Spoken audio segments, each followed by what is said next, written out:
आज जानेंगे कुछ महत्वपूर्ण प्रश्न जिसमें से पहला क्वेश्चन है, यदि अल्फा बीटा द्विघात समीकरण x square plus 3x minus 1 बराबर 0 के मूल हो तो 1/अल्फा प्लस 1/बीटा का मान ज्ञात करें।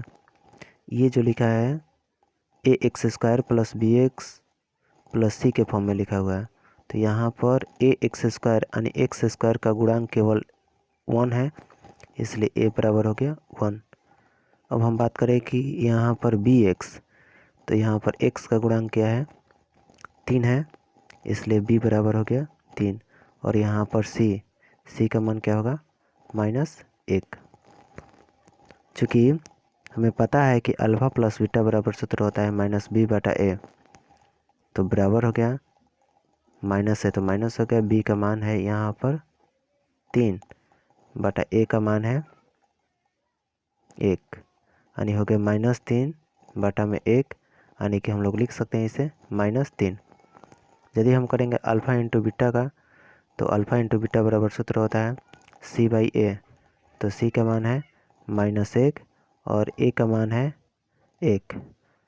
तो हम लोग देखते हैं कि -1/1 हो जाता है -1।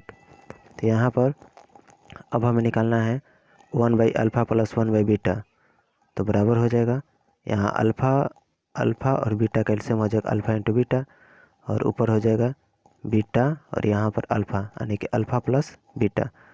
तो अल्फ़ा प्लस बीटा का मान निकाले हैं कितना -3 है, और यहाँ अल्फ़ा इंटू बीटा का मान -1 है, तो माइनस से माइनस कट गया, यानी 3/1 बराबर 3 आंसर।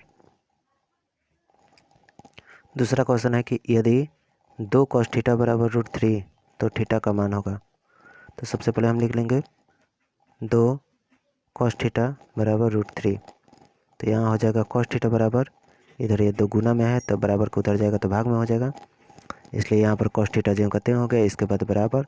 अब cos कितना का मान √3/2 होता है, तो cos 30 डिग्री का मान √3/2 होता है, यानी कि √3/2 की जगह लिख दिए cos 30 डिग्री। तो यहाँ से cos दोनों तरफ है, इसलिए दोनों तरफ cos हट जाएगा, इसलिए यहाँ पर थीटा बराबर क्या हो जाएगा 30 डिग्री। अगला क्वेश्चन 3 है, दिया है कि ए पी √2 √8 √18 और √32 डॉट का सर्वांतर होगा। तो सर्वांतर ज्ञात करने के लिए हम लोग क्या करते हैं, सर्वांतर को डी से सूचित किया जाता है। सर्वांतर ज्ञात करने के लिए हम लोग दूसरा पद में से पहला पद को घटाएंगे, या फिर तीसरा पद में से दूसरा पद को घटाएंगे, या फिर चौथा पद में से तीसरा पद को घटाएंगे।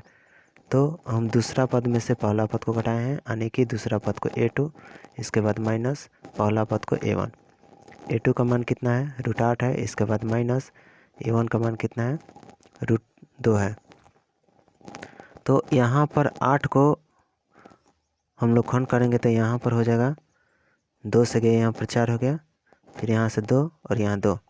तो जो जोड़ा अंक लगता है उसको लिख देते हैं रूट के बाहर, और जो जोड़ा अंक नहीं लगता है उसको रूट के अंदर लिख देते हैं, माइनस इसको जो कहते हैं, यानी 2 को √2 में से 1 √2 जाएगा तो केवल 1 √2 बचेगा, यानी कि हम लोग कह सकते हैं कि इसका सर्वांतर केवल √2 होगा।